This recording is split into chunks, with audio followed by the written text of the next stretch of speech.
Ini lurus, kemudian cabang bawah ini yang melanjutkan. Nah, secara morfologi dari bentuk tegak lurus itu mempengaruhi titik tumbuh cabang, di mana kecenderungan merata.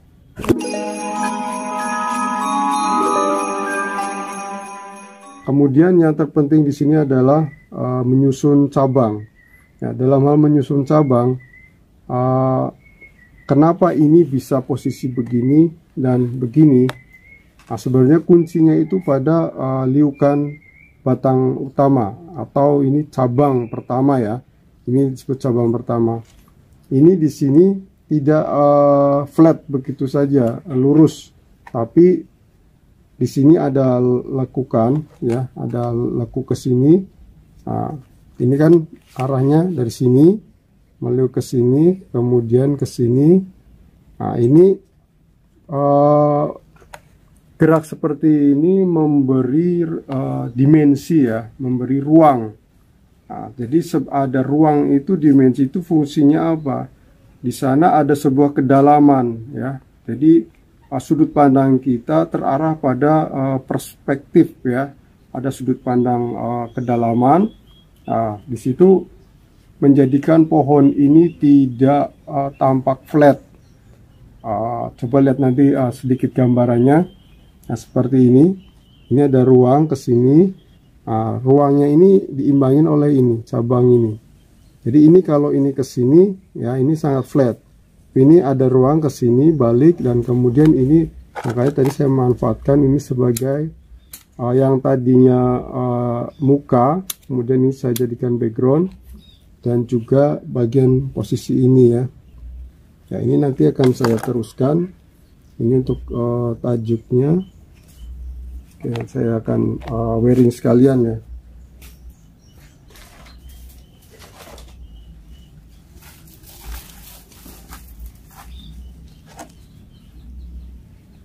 Ya, jadi yang penting kita pahami adalah bagaimana dalam sebuah perancangan atau membuat pola perantingan atau cabang, kita harus lihat dulu ya ruang-ruangnya, bidang seperti bidangnya. Kita ini bidang kosong.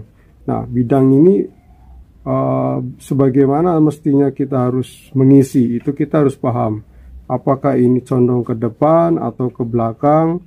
Ini cabang harus ke dalam atau ke luar? Nah, itu yang terpenting di situ.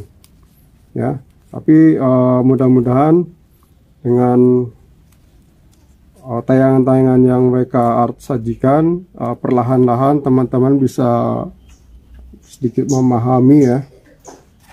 Nah, ini akan saya masukkan ke belakang sini ya.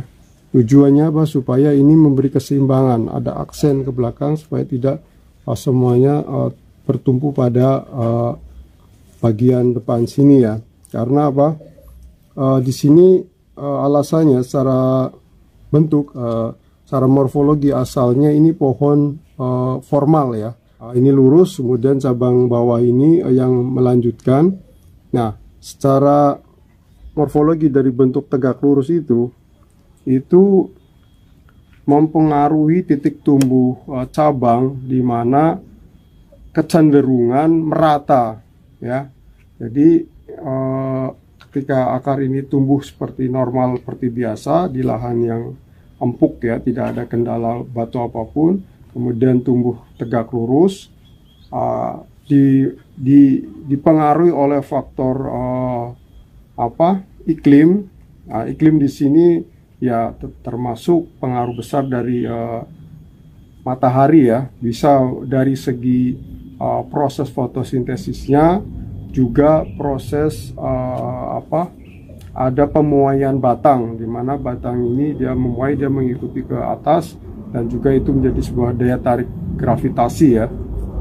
Nah, ini seperti ini. Nah, ini tetap saya arahkan seperti ini.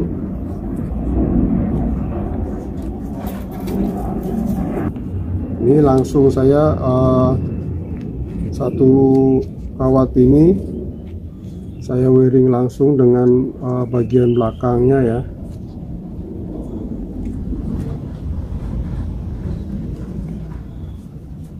Ya, keputusan saya untuk merubah ini juga banyak pertimbangan ya. Selain tadi dimensi yang sangat potensial untuk kita eksplor kembali, juga proporsi cabang-cabang ini ya. Jadi pada bagian belakang atau background ini sebisa mungkin memilih cabang yang lebih kecil ya, supaya nanti ada skala jarak antara batang depan dan belakang. Itu nanti akan terjadi perspektif atau titik lenyapnya di cabang ini ya, background ya. Nah, seperti itu. Nah, ini akan seperti ini. Ini nanti background. Sebenarnya nanti kecil saja ya backgroundnya. Akan saya potong dulu.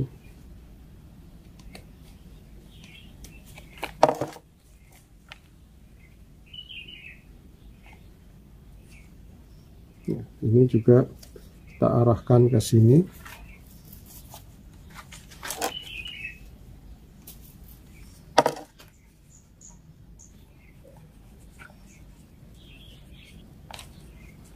Ya, dari gerak atau pola bending yang saya lakukan untuk cabang yang ini berbeda dengan ini ya, walaupun tetap saya arahkan ke sana menjadi penyeimbang, tapi yang menariknya dari cabang yang ini berbeda dengan yang depan adalah ini bisa memberi sebuah selain tadi memberi keseimbangan, juga mengisi atau ruang dimensi yang berada di sini ya. Background sini bisa dilihat dari ruang ini ya. Ini kita bisa lihat di sini. Nah, tapi supaya tidak terlihat numpuk sekali, ada kesan bahwa di sini ada percabangan, kita agak sedikit ke bawah sini aja ya. Nanti di sininya ada cabang sedikit. Kita tunggu ada tunas percabangan di sini.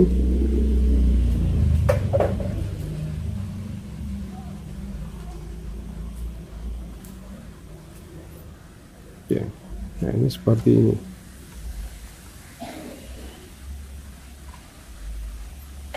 Ya. Ini saya langsung potong saja. Oke, ini juga sudah, karena sudah pas ya. Jadi ini nanti ada topnya ya. Topnya di sini.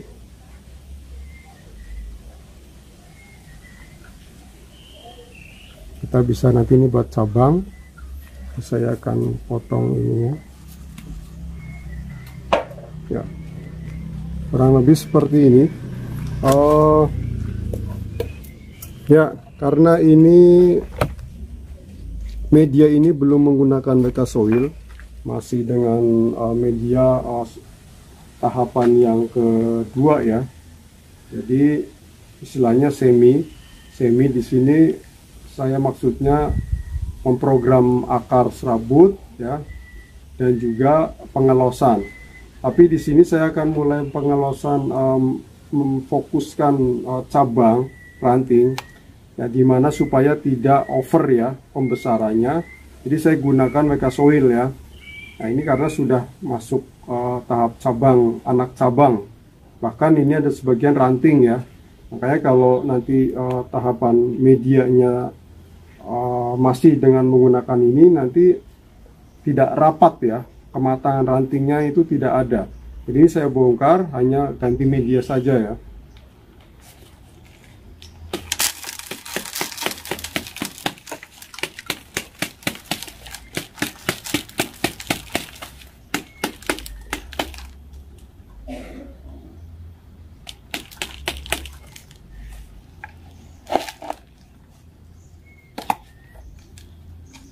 Oke. Nah, ini terlihat teksturnya masih kasar ya. Buat teman-teman yang belum melihat tayangan ini tentang bagaimana membuat komposisi media yang sesuai dengan fungsinya. Artinya dimana saya membuat tahapan komposisi media tanamnya ya. Nah, teman-teman bisa lihat di tayangan sebelumnya, ada saya mengulas tentang komposisi tahapan-tahapan media yang dipakai ya. Nah, ini seperti ini. Ini terlihat makanya tidak bisa rapat ya cabangannya. Makanya ini nanti dengan media WK Soil ya. Nah, ini bisa dilihat ya sambungannya. Nah, seperti ini. Ini tadinya juga kecil, nah, lari ke sini ya, tumpangin ya. Karena ini sedang berjalan dua tahapan, yaitu memprogram perantingan ya, dan juga cabang, berikut juga pengelosan pembesaran batang hasil sulam. Nah, ini sebenarnya menggabungkan dua metode ya. Ini sedikit agak rumit ya, karena kita harus membagi porsi struktur dari komposisi media ini ya, dan juga penanganan akarnya tentunya. Ya, jadi untuk di sini karena ini sedang proses pembesaran ya, jadi saya tidak potong akar ya, karena akar dari bahan yang semula, yang sebelumnya ini sudah banyak akar literal yang keluar dan juga akar serabut ya, karena memang sebelumnya sudah di pot ya, jadi udah banyak root ball-nya. Nah, tapi ini beberapa akar-akar literal yang keluar dari batang sulamnya ini. Jadi saya tetap hanya gunakan WK Soil saja tanpa memotong akar ya, supaya melanjutkan saja.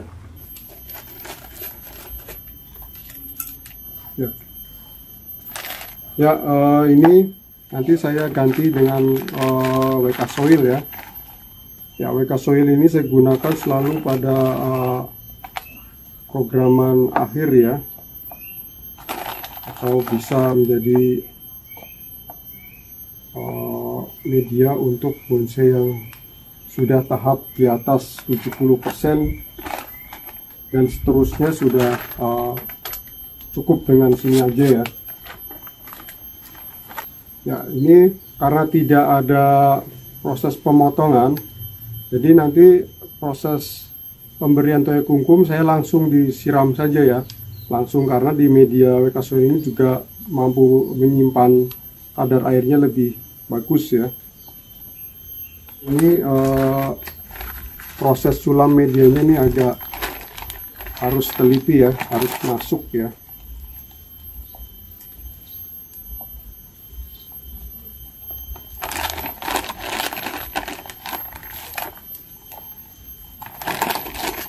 Ya, jadi buat teman-teman sebenarnya membuat bonsai itu ya perjalanannya nggak mulus-mulus saja ya. Tapi yang terpenting adalah kita berbekal ilmu dulu ya, pengalaman dulu. Pengalaman bisa didapat dari sendiri, ya bisa juga dari lihat seperti ini. Kemudian nanti ketika ada kasus yang sama, setidaknya kita ada solusi ya. Daripada nanti kadang satu biasanya dipengaruhi oleh obsesi yang besar, menginginkan pohon yang bentuknya seperti ini, tapi tiba-tiba tengah jalan ada kendala sehingga bisa mengakibatkan cacat bentuknya ya. Tapi tentu sangatlah disayangkan kalau kadang eksekusi kita justru ya seperti membuang saja, sampah aja ya. Jadi itu karena tentu biasanya dipengaruhi oleh faktor orientasi atau ekspektasi yang tidak diharapkan ya. Artinya ya mungkin tidak terlalu enjoy dalam berkesenian membuat karya seni bonsai ya. Karena semestinya seperti pada filsafat seni bonsai, yaitu seni yang tumbuh ya secara basicnya, seni yang harus dinamis, berubah-ubah ya. Jadi sebenarnya itulah energi positif yang bisa kita tangkap dari membuat seni bonsai ya. Karena media ini sangat teksturnya halus, jadi nanti secara bertahap disemprot pakai air, kemudian dikasih media lagi, semprot lagi supaya bisa masuk ke sela-sela akar ya. Kurang lebih seperti ini.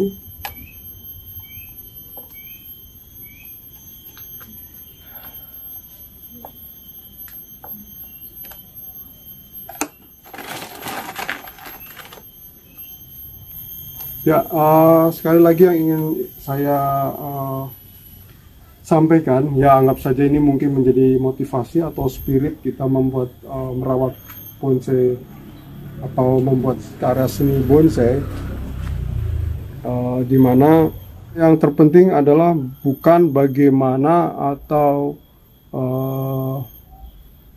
ya kita mendapatkan atau mempunyai bonsai yang bagus ya, melainkan bagaimana kita bisa mempertahankan bonsai yang bagus, kalaupun tidak, yang tidak bagus menjadi bagus, yang sudah bagus, kalau sudah tidak bagus bisa dibaguskan lagi, atau bahkan kalau sudah bagus sekalipun ya jangan segan atau takut terus eksplor supaya melakukan sebuah perubahan-perubahan. Ya jangan berhenti dan jangan cepat puas ya tentunya ya. Oke teman-teman, kurang lebih seperti ini. Saya kasih tepung dulu. Ini juga bisa kadar airnya cukup tinggi ya. Saya rasa cukup. Semoga bermanfaat dan bisa ditangkap oleh teman-teman, dan terima kasih atas anunya yang sudah mantengin terus. Ya, sampai jumpa di tayangan yang akan datang.